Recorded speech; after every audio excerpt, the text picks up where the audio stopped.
आज का डिक्टेशन 100 शब्द प्रति मिनट है। इसका पीडीएफ आपको हमारे टेलीग्राम ग्रुप में मिल जाएगा। हाँ, यस स्टार्ट। हमारा देश महान स्त्रियों और पुरुषों का देश है जिन्होंने देश के लिए ऐसे आदर्श कार्य किए हैं जिन्हें भारतवासी सदा याद रखेंगे। कई महापुरुषों ने हमारी आज़ादी की लड़ाई में अपना तन मन धन परिवार सब कुछ अर्पण कर दिया। ऐसे ही महापुरुषों में से एक थे महात्मा गांधी। महात्मा गांधी युग पुरुष थे जिनके प्रति पूरा विश्व आदर की भावना रखता था। इस महापुरुष का जन्म 2 अक्टूबर सन 1869 को गुजरात में पोरबंदर नामक स्थान पर हुआ था। आपका पूरा नाम मोहनदास था। आपके पिता करमचंद गांधी राजकोट के दीवान थे। माता पुतलीबाई धार्मिक स्वभाव वाली अत्यंत सरल महिला थी। मोहनदास के व्यक्तित्व पर माता के चरित्र की छाप स्पष्ट दिखाई दी। पारंपरिक शिक्षा पोरबंदर में पूर्ण करने के पश्चात राजकोट से मैट्रिक परीक्षा उत्तीर्ण कर आप वकालत करने इंग्लैंड चले गए। वकालत करके लौटने पर वकालत प्रारंभ की एक मुकदमे के दौरान आपको दक्षिण अफ्रीका जाना पड़ा। वहाँ भारतीयों की दुर्दशा देख बड़े दुखी हुए। उनमें देश की भावना जागी और वे भारतवासियों की सेवा में जुट गए। अंग्रेजों की कुटिल नीति तथा अमानवीय व्यवहार के विरुद्ध गांधी जी ने सत्याग्रह आंदोलन आरंभ किए। असहयोग आंदोलन एवं सविनय अवज्ञा आंदोलन का नेतृत्व किया। गांधी जी ने अंग्रेजों से विरोध को प्रकट करने के लिए सत्याग्रह को अपना प्रमुख अस्त्र बनाया। सत्य अहिंसा रूपी अस्त्रों के सामने अंग्रेजों की कुटिल नीति तथा अमानवीय व्यवहार के विरुद्ध गांधी जी ने सत्याग्रह आंदोलन आरंभ किए। असहयोग आंदोलन एवं सविनय अवज्ञा आंदोलन का नेतृत्व किया। गांधी जी के उच्च आदर्शों एवं सत्य के सम्मुख उन्हें झुकना पड़ा और वे हमारा देश छोड़ चले गए। इस प्रकार हमारा देश 15 अगस्त 1947 को स्वतंत्र हुआ। गांधी जी ने अछूतों का उद्धार किया। उन्हें भाषा जाति धर्म संबंधी भेदों को समाप्त करने का आजीवन प्रयत्न किया। स्वदेशी वस्तुओं के उपयोग पर जोर दिया। सूत काटने सब धर्मों को आदर से देखने और सत्य अहिंसा को जीवन में अपनाने की शिक्षा दी। गांधी जी ने विश्व को शांति का संदेश दिया। गांधी जी ने प्रेम भाईचारे की भावना से भारत की जनता के हृदय पर राज किया। वे देश में राम राज्य स्थापित करना चाहते थे। भारत की आज़ादी के पश्चात देश 2 टुकड़ों में विभाजित हुआ। भारत पाकिस्तान इस बात का उन्हें बहुत दुख पहुंचा। हमारा दुर्भाग्य था कि इस नेता का मार्गदर्शन हम स्वतंत्रता प्राप्ति के बाद अधिक समय तक नहीं पा सके और 30 जनवरी 1948 को गांधी जी की जीवन लीला समाप्त हो गई। एक भविष्य दृष्टा युग दृष्टा हमारे बीच से चला गया। आज गांधी जी हमारे बीच नहीं है, किंतु उनके आदर्श सिद्धांत हमें सदैव याद रखेंगे। उनका नाम अमर रहेगा। पैरा गुजरात के साबरकांठा जिले में बिहार के मजदूर ने 14 माह की बच्ची के साथ जो कुछ किया वह एक व्यक्ति की दरिंदगी है। उसे कड़ी से कड़ी सज़ा मिलनी चाहिए, लेकिन उसकी सज़ा समूचे उत्तर प्रदेश और बिहार के प्रवासी मजदूरों को देना एक तरह की संकीर्णता और नफरत है। राज्य के साबरकांठा वडोदरा गांधीनगर अहमदाबाद पाटन और मेहसाणा जिलों से बिहार और यूपी के मजदूरों को डराने धमकाने और मारने भगाने का जो अभियान चल रहा है वह एक भीड़ तंत्र का न्याय है। यह इस देश में पहले भी था, लेकिन पिछले दिनों उसने एक प्रकार की वैधता हासिल की है। संयोग से इस आक्रामक अभियान में सत्येंद्र ठाकुर सेना के लोगों के शामिल होने और उस सेना के अध्यक्ष विधायक अल्पेश ठाकुर के कांग्रेस से जुड़े होने के कारण भाजपा और कांग्रेस के बीच आरोप प्रत्यारोप का दौर शुरू हो गया। बिहार से गुजरात तक नए किस्से की पार्टी बंदी शुरू हो गई। अच्छी बात है कि दोनों राज्यों के मुख्यमंत्रियों ने स्थिति को संभालने का प्रयास किया है और हमलावर भीड़ के लोगों की गिरफ्तारी भी शुरू हुई है। फिर भी यह स्थिति शर्मनाक है। यह स्थिति जहां बिहार के लोगों के बेचारगी को प्रकट करती है, वही गुजरात बना बिहार मॉडल की बहस तो छोड़ चुके हैं। उनकी बहस को उठाने वाले नोबेल अर्थशास्त्री अमर्त्य सेन भी खामोश है। इसके बावजूद देश के एक राज्य को आगे बढ़ाने और दूसरे को पीछे रखने का खामियाजा इस देश के संविधान और लोकतंत्र को भुगतना ही पड़ेगा। गुजरात के लोग कह रहे हैं कि वहाँ के कारखानों में स्थानीय लोगों को रोजगार मिलना चाहिए, न कि बाहर के लोगों को। उनका कहना है कि गुस्सा तो पहले से ही था, लेकिन साबरकांठा की घटना के बाद वह फूट गया।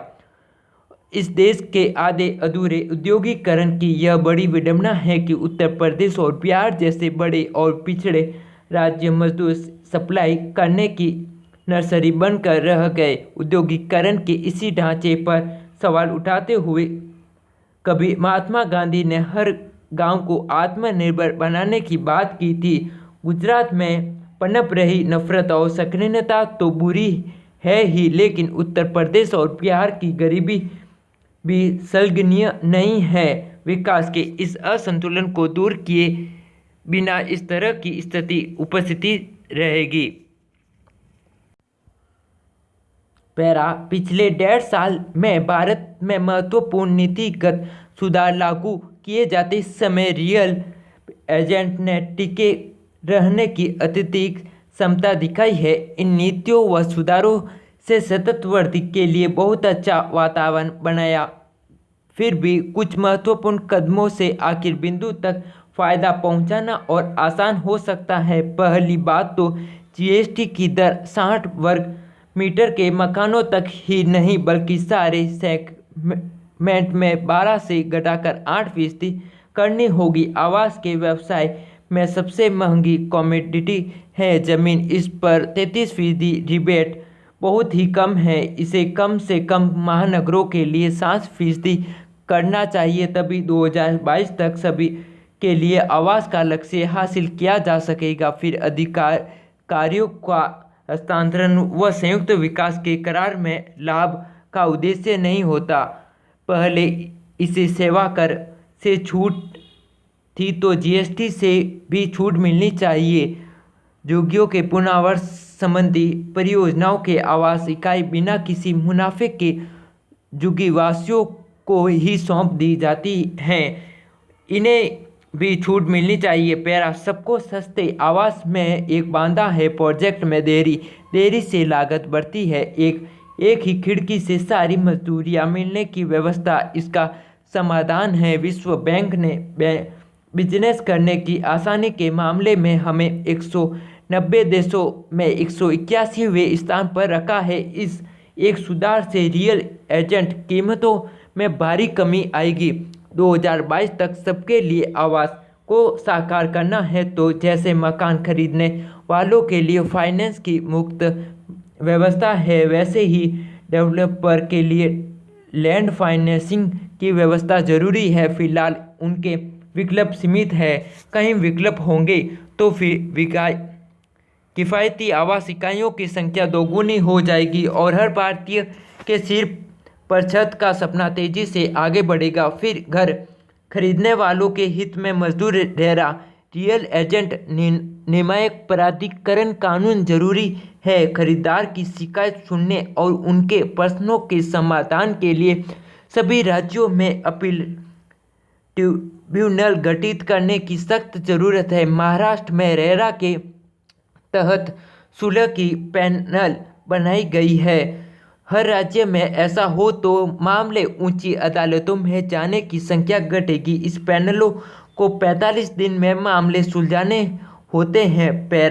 कच्चे माल की कीमतों में अनावश्यक उतार चढ़ाव से आवास महंगे हो जाते हैं। इस दिशा में कढ़ाई निर्माण में सहायक उद्योगों के लिए बेहतर और वृद्धि केंद्रित माहौल बनाने के लिए काम कर रहा है ताकि बेहतर निर्माण और सेवाएं दी जा सके। सुधार के 1.5 वर्षों के बाद रियल एजेंट सेक्टर बेहतरी की दिशा में बदला है। अब उसमें अधिक पारदर्शिता और प्रक्रियाओं में सरलता है। अब इस उद्योग में स्थिरता आ रही है और वह वृद्धि की दिशा में जा रहा है। बस इन अड़चनों को दूर करने की ज़रूरत है, जिससे डेवलपर सरकार के सबके लिए आवाज़, सबके लिए बुनियादी ढांचा और स्मार्ट सिटी मिशन में भागीदारी बन सके। बीती सदियों में अंतर्राष्ट्रीय व्यवस्था में पावर या शक्ति राष्ट्रों के बीच टकराव का सबसे आम स्रोत रही है। 19वीं और 20वीं सदी में ब्रिटेन, यूके दुनिया की प्रमुख शक्ति के रूप में उभरा। दो विश्व युद्धों के बाद अमेरिका और सोवियत संघ महाशक्तियों के रूप में उभरे। 1991 में सोवियत संघ ध्वस्त हुआ तो अमेरिका विश्व के एकमात्र प्रभावी शक्ति बन गया, जिसके साथ लोकतंत्र, मुक्त बाजार और व्यक्तिगत स्वतंत्रता इसके विचार सही साबित हुए। लेकिन अब उसे चीन से चुनौती मिलने लगी है।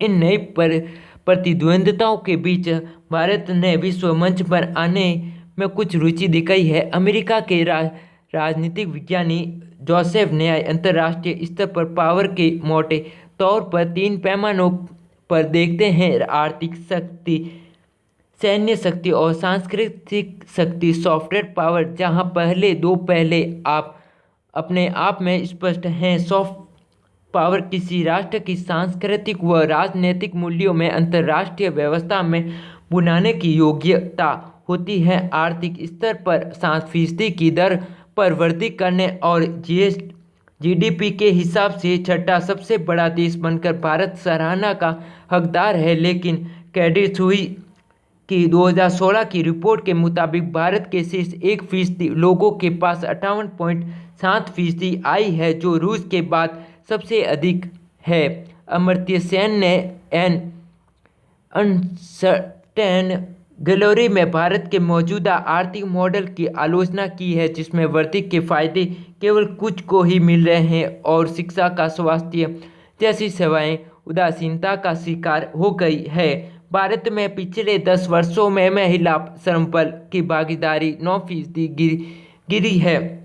IMF का अनुमान है कि यदि महिलाओं में रोजगार का स्तर पुरुषों का जितना हो तो भारतीय अर्थव्यवस्था 27% से ज़्यादा बढ़ेगी। सैन्य शक्ति के स्तर पर भारत परमाणु क्षमताओं वाले कुछ देशों में से है और सैन्य उपकरणों का आयात करने वाला सबसे बड़ा देश है। लेकिन भारत का शस्त्र भंडार काल ब्रह्मा हो चुका है और इसे चीन व पाकिस्तान दोनों तरफ से गंभीर खतरा है। थोड़े ही लोग समझ पाते हैं कि चीन के साथ पाकिस्तान के रिश्ते मधुर होने के साथ साथ भारत की स्थिति उत्तरोत्तर नाजुक होती जा रही है। भारत को इन देशों को और दुनिया भर में अपनी राजनीतिक मौजूदगी बढ़ाकर शांतिपूर्ण समाधान की क्षमता निर्मित करनी चाहिए। समृद्ध संस्कृति के साथ भारत के पास बहुत संभावनाएं हैं। दुनिया की स्पर्धा करने के लिए भारत को अपने आदर्शों को अपनाने के साथ विश्व में उनकी हिमायत करनी चाहिए। मानव अधिकारों और लोकतंत्र की उपेक्षा करने के लिए चीन की आलोचना होती है। भारत खुद को ऐसे उदार देश के रूप में पेश करके फ़ायदा उठा सकता है जो विविधता का स्वागत करता है, लेकिन आज ये आदर्शवादी कल्पनाएं लगती है। हाल में जो अल्पसंख्यकों के प्रति अनादर और महिलाओं के प्रति उदार व्यवहार देखने को मिला है, उसकी दुनिया आलोचनाएं करती है। दुनिया में हमारा सम्मान बढ़ाने में सॉफ्ट पावर की मुख्य भूमिका है। जब तक ऐसा नहीं होता तब तक हमारे काल्पनिक विजन को कठोर वास्तविकताओं से झटके लगते रहेंगे। आमतौर पर कारोबारी दुनिया के बारे में लिखने पर कॉर्पोरेट जगत के दिग्गजों के बारे में हमेशा बड़ी बड़ी बातें सुनते पढ़ते हैं। पाठकों से भी अपेक्षा की जाती है कि वे इन कॉर्पोरेट टाइटन्स की कहानियां या स्टेमिना देखकर हैरान हो। जैसे एप्पल के CEO टिम कुक सुबह 3:45 बजे ही ईमेल करते रहते हैं या फिर सुबह 4 बजे ही उनका आईफोन बजने लगता है। कुछ अधीनस्थ इससे निश्चित रूप से परेशान रहते होंगे क्योंकि उन्हें सोने के वक्त भी काम करना पड़ता है। इनमें से कुछ अपने बॉस को उत्तर न दे पाने का अपराध बोध भी महसूस करते होंगे। दरअसल बहुत प्रभावी लोग आमतौर पर अपनी सनक अस्थायी जूनियर कर्मचारियों पर थोपते हैं पैरा। शायद ऐसे लोगों की जीवनी और लेखों की प्रशंसा करने का उद्देश्य पाठकों को ऐसे लोगों से प्रेरित करना होता है, लेकिन वे ऐसा करते हैं तो कंपनी के शीर्ष तक तो नहीं पहुंच पाएंगे, लेकिन रोज ऐसा काम करेंगे तो तलाक जरूर हो जाएगा। ऐसे एग्जीक्यूटिव के लिए एक विशेष खतरा है। उनके प्रेरणादायक लगने वाले उदाहरण उन्हें लोगों से दूर कर देते हैं। अमेजन के संस्थापक जेफ बेजोस ने हाल ही में एक सम्मेलन में कहा है कि सुबह सुबह घूमना पसंद करते हैं, समाचार पत्र पढ़ते हैं, कॉफ़ी पीते हैं और अपने बच्चों के साथ नाश्ता करते हैं। हमें यह सब कुछ आसान लगता है, लेकिन यह विकल्प उन्हीं के लिए कहीं गोदाम मजदूरों या कर्मचारियों के लिए उपलब्ध नहीं है। अमेजन के ब्रिटेन में 2 शिफ्ट सुबह 7 से 5:30 और शाम 5:45 से लेकर सुबह 4:15 बजे तक हैं। ऐसे में कोई कैसे अपने बच्चों के साथ नाश्ता कर पाएगा? जीएमबी जूनियर के अनुसार दोनों ही सिर्फ बच्चों के साथ खेलना, कूदना, समय बिताना या नाश्ता करना मुश्किल बनाती है। वर्जिन ग्रुप के फाउंडर रिचर्ड बैनेसर कहते हैं कि जीवन में ऐसा बहुत कम है जो मुझे परेशान करता है, लेकिन देरी से आने वाले लोग मुझे परेशान करते हैं। इसके बाद सोशल मीडिया पर वर्जिन 10 सर्विस को लेकर लोगों ने खूब खिंचाई की, क्योंकि पिछले 12 महीनों से इसमें 1 घंटे से लेकर 5 घंटे तक की देरी हुई थी। और इन बड़े बड़े सीईओ की आदतें इसलिए फैशन बनाई जाती हैं क्योंकि आमतौर पर कंपनी को काफ़ी फ़ायदा और ग्रोथ मिले। हालांकि यह कुछ समय के लिए ही होता है, लेकिन इसके बड़े खतरे भी हैं। लेकिन यकीन न आता हो तो आप टेस्ला के शेयरधारकों से पूछ सकते हैं। पैरा, जब मनुष्य के शरीर में ऊर्जा खत्म होती है तो अंग्रेजी में कहे कि एनर्जी लॉस होता है, तो साधारण भाषा में तो यह समझ में आता है कि थकान आ गई। लेकिन आध्यात्मिक दृष्टि से देखें तो ऊर्जा खत्म होने पर हमारे शरीर में 3 दुर्गुण प्रवेश कर जाते हैं: क्रोध, काम और उदासी। सुनने में अजीब लगता है कि क्रोध में तो ताकत लगती है, ऊर्जा लगती है, फिर एनर्जी लॉस होने पर क्रोध कैसे उत्पन्न हो सकता है? लेकिन यह सच है कि जीवन ऊर्जा भटक जाए या खत्म हो जाए तो वह क्रोध में बदलती है। धीरे धीरे वही काम बन जाती है और उसके दुरुपयोग से उदासी प्रवेश कर जाती है। जिस समय आप शांत होते हैं, इन क्षणों में आपकी जीवन ऊर्जा बढ़कर सही दिशा में चली जाती है, तो ऊर्जा नष्ट नहीं होती, ऊर्जा व्यर्थ होने लगती। और जब जब ऊर्जा व्यर्थ होगी आप नेगेटिव हो जाएंगे। जब जब ऊर्जा सार्थक होगी, सही दिशा में होगी, आप पॉजिटिव एनर्जी में बढ़कर दुर्गुणों पर विजय पा लेंगे। नवरात्र के इन 9 दिनों में ब्रह्मांड के सारे ग्रह इस तैयारी में होते हैं कि कॉस्मिक एनर्जी में अपनी ताकत भर दे। इसलिए ब्रह्मा ऊर्जा और जीवन ऊर्जा को जोड़ने की कला नवरात्रि में सीख लेनी चाहिए। इन 9 दिनों में आप पूजा पाठ, देवी आराधना, शक्ति प्राप्ति की जो भी विधि अपनाएं, इतना जरूर ध्यान रखें कि जीवन में पॉजिटिविटी बढ़े, नेगेटिविटी कम हो। पैरा,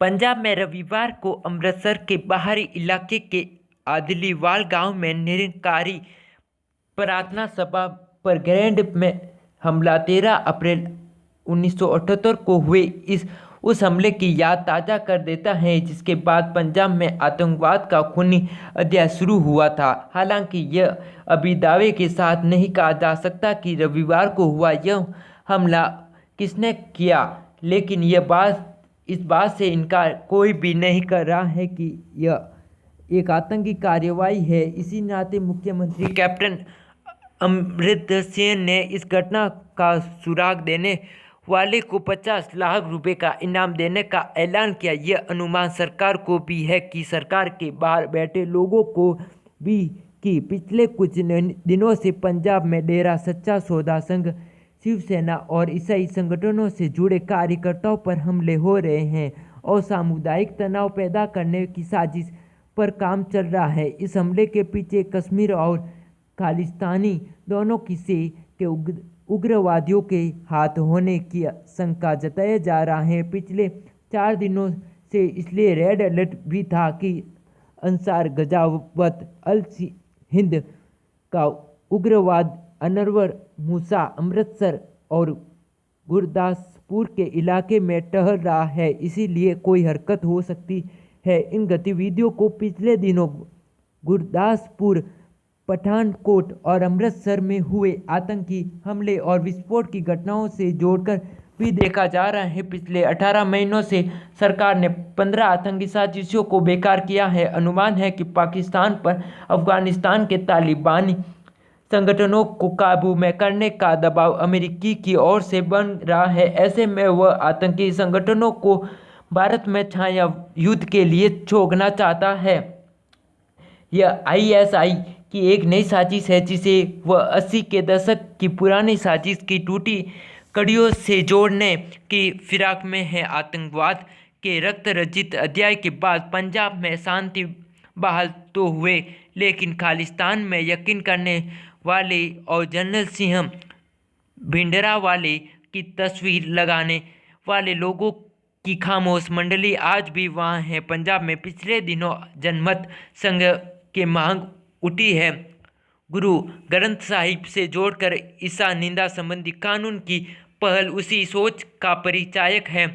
इस माहौल में पंजाब के सभी राजनीतिक और सामाजिक संगठनों के साथ केंद्र को भी ज़्यादा चौकस रहने की ज़रूरत है। पैरा उत्तर प्रदेश के मुख्यमंत्री योगी आदित्यनाथ ने इलाहाबाद का नाम प्रयागराज करने का फैसला कर लिया है और संभव है कि इस